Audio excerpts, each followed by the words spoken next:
Welcome to the American Rambler with your host, Paul Grofton. Okay, talking a little bit about Brian Laundrie and domestic abuse and sexual assault of, remember, I'm saying of, not by men, of men, not by men. Now, their new and renewed search for Brian Laundrie in the Carlton Reserves, they have found an abandoned campground, but they're still not claiming that is his. You have to remember this is 25 square uh, acre uh, park, so it's quite easy to break in. They're saying, oh, it might be him because the park is closed, and because they don't want anybody going in, getting lost, finding him, tipping him off, or anything like that. But they're also not claiming that uh, this is his campground either. The fact of the matter is, like I said, it's 25,000 square acres, I think, something like that. And it's claiming uh, uh, that it might be laundry, also might not be laundry. I don't think it's laundry's. I think he is long gone and out of the country. I, I do. There is nobody. I think more than likely he's probably in Mexico. I think that's the most legitimate sighting. Yes, Chris Laundrie, his dad, has joined the search, but I'm not sure if he knows where he is, but there might be. Now, we want to go into a little bit of what led up to this. Even uh, though uh, he was the one with the scratches, and she has admitted to being the one that struck first, they're still trying to paint Laundrie as the perpetrator. So, in other words, even if you are getting beat up by your girlfriend and you're being attacked, you are still not allowed to defend yourself. This is wrong. Okay, but however, the one thing I do suggest every man, and even with your girlfriend,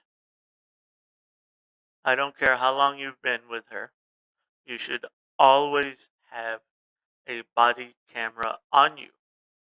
But make sure she does not have the passwords to it. Okay. Now we're going to talk about a nasty woman who used ex's Alexa to terrify his new lover, and of course, she gets a pink pass and is spared jail. A management consultant who used her ex boyfriend's Alexa device to tell his new lover to get out of his bedroom has been spared jail for posting a naked picture of him on Facebook. Sorry, watched too many Benny Hills. Okay. Filippo Copplestone-Warren, 46, logged into an app linked to smart gadgets, including CCTV cameras in the victim's Lincolnshire home from more than 100 miles away. Okay, so this guy did have some CCTV cameras. Uh, Surprised if he had one in his bedroom, but that is good. When her former partner brought a woman into his bedroom, she accessed the Alexa speaker to shout, "Get the WH or garden tool out. Get the garden tool out." Isles Warriors Crown Court heard. Copleston-Warren, who's on the board of governors for a local school, then switched the bedside light on and off to scare the woman before sending threatening messages by WhatsApp. So once again, she's using apps to threaten and destroy her ex-boyfriend. After her ex-boyfriend had gone to sleep, she posted a naked picture of him on Facebook. with the caption, "Do I look fat?" And saying it's my daily question. Lady, believe me, you should be in jail. If it wasn't for your anatomy, you would be in jail or more. He had no idea it had been posted until concerned friends started messaging him about it. The victim was then locked out of his Facebook and Match.com accounts. Okay, and Copleston-Warren sent 4 derogatory messages from the dating site to his new girlfriend. Man, I hope at least she's undergoing psychiatric counseling. Okay, I hoping the court is mandating, but I don't think that's going to be much better considering the feminist narrative saying, "Oh well, he doesn't deserve you. He deserved all these things." No, he doesn't. Okay, if you don't deserve it, then he doesn't deserve it. Copplestone-Warren from Chelsea, West London, appeared in the dock with her support dog. I feel sorry for the dog. Okay, okay, and somebody like this, I'm sorry. I love dogs. I am very, dogs are great. And I just think certain people should have a dog. And this is one person that I don't think should have one.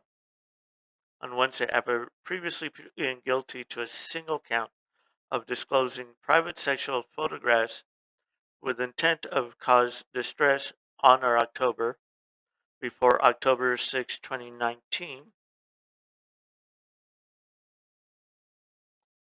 Okay. Jacob Bidman, defending, said his diabetic client needed the animal who lapped water from a small bowl to alert her if sugar levels fall too low.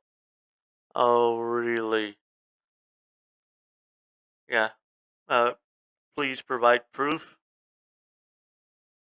He said she had joint access to Alexa's system and CCTV camera and had an agreement with her former partner that she could check in on the dog, which had undergone medical treatment and been left in his care. Okay, if you had that problem, then you should have taken the dog with you. So I do not believe she's had that kind of problems. But sentencing her to 3 months in jail. 3 months in jail? Really? Judge John Dennis said, I have no doubt at the time the offense you were concerned about your dog and the operation it just had. But I am not convinced at all that was the primary or the only factor that was causing your personal distress. There's an element which is nasty of jealousy of revenge and irrational behavior, which led to fury like behavior in you. I use the word because it reminds me of an aphorism. Hell has no fury like a woman scorned. And here there are elements of that fury.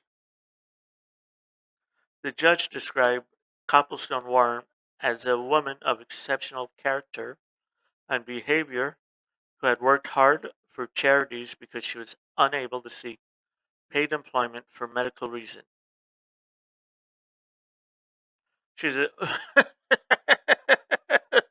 I'm sorry, this woman is not of exceptional character and behavior, and the ex boyfriend recognized that very quickly. You have to remember how many times women have put on a facade, both literal and fake, and she was putting one on for the court. The judge also handed Copplestone-Warren a 7-year restraining order banning her from contacting her boyfriend or going within 100 miles of his 3 homes.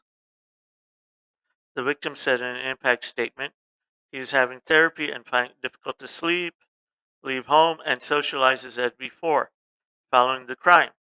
He said he had spent 30 years building up respect, which was ruined in a couple of minutes after the picture was posted online, and spoke of his life being ripped apart.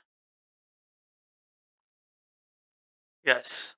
And let's just see how quickly she gets a new job or her job back, how well she works with the charity and everything while his thing. So we are showing, and we seem to be succeeding, but not as quickly as I would like, on exposing that men are victims of both domestic violence and sexual violence. And now people are starting to include statistics, but still, remember, it's still embarrassing for men. They still consider it embarrassment, and there is a lot of societal pressure not to report, saying, "Oh, you're never going to find a woman like her." Going, "Well, that's the whole reason I'm breaking up with you, because I want to make sure I'm not going to find a woman like you." Okay, so our North Platte, Nebraska, is uh, uh, did a short article, "Surviving the Stigma: Men are Domestic Violence Survivors Too," but they still want to show, oh, women are greater victims than men. The reality is 70% of reciprocal domestic violence is instigated by the female. You have to remember, YouTube removes the compilation videos of when men are getting hit,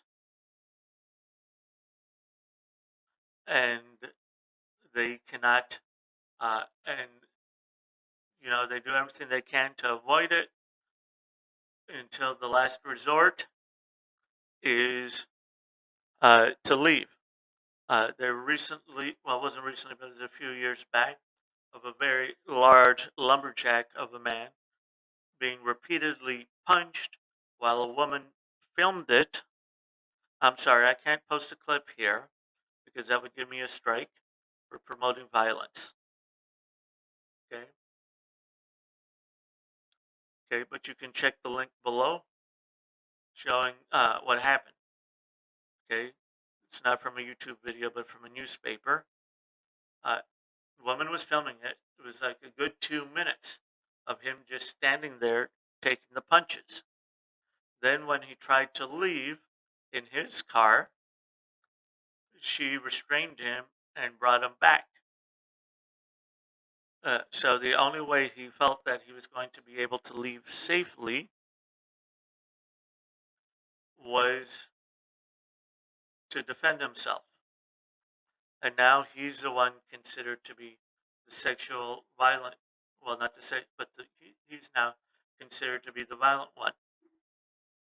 Sorry, this was self-defense, and of course this was in Germany. Okay, so don't forget, check the links below. I'll try and remember to post them this time.